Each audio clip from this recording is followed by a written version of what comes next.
Thank you, Mr. Chairman. Welcome, gentlemen. Congratulations. You can just raise your hand on this one, if you will, to save a little time. Have any of you not tried a case to verdict in a courtroom? Mr. Pitts?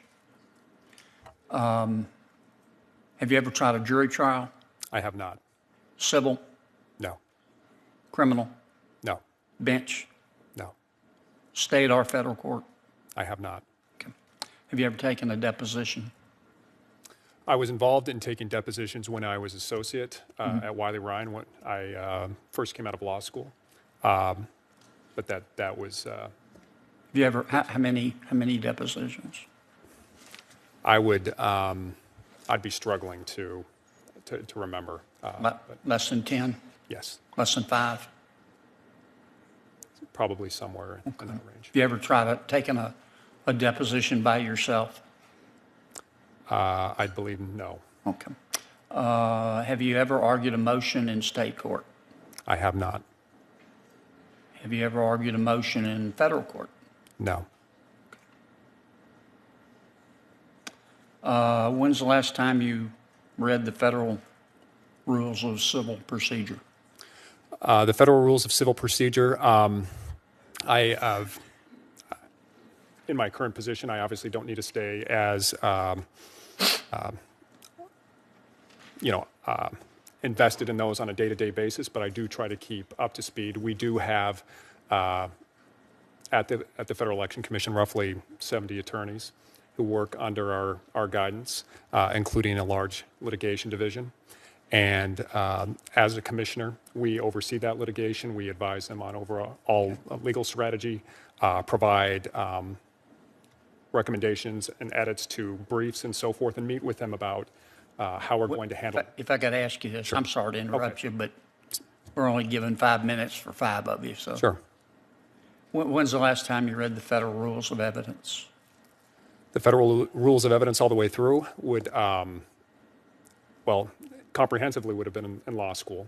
Obviously, I have been involved in, when I was an associate, that was something that we had to stay closely abreast of. And there have been some issues dealing with evidentiary issues that Sure. will cause me to examine those periodically in our oversight role of the litigation division at the Federal Election Commission. Okay. Well, as a trial judge, you're obviously going to have witnesses. Yes. Can you tell me what the Dober standard is? Senator Kennedy, I don't have that readily at my disposal, but I would be happy to take a closer look at that. Okay. That is not something that I've had to contend with. Do you know what a motion in limine is? Yes, I haven't. Again, my background is not in litigation as when I was replying to Chairman Grassley. I haven't had to, again, do a deep dive, and I understand, and I appreciate this line of questioning. I understand the challenge that would be ahead of me if I were fortunate enough to become a district court judge. I understand that that the path that many successful district court judges have taken has been a different one than I have taken. Mm-hmm. But as I mentioned in my earlier answer, I believe that the path that I have taken to be one who's been in a decision-making role on, I would guess now, somewhere between 1,500 and 2,000 enforcement matters, mm-hmm. Overseeing, I don't know how many cases in federal court the commission has been a party to during my time. Yes, sir. I've read your resume. Just for the record, do you know what a motion in limine is? I would probably not be able to give you a good definition right here at the table.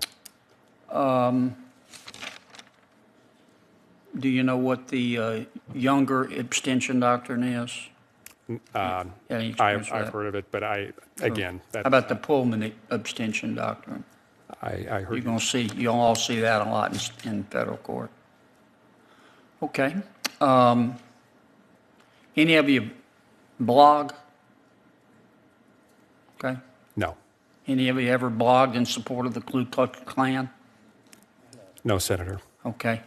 Let the record reflect everybody said no, Mr. Chairman. The record will show that. Thank you, gentlemen. I wish we had more time to spend together. Senator Durbin.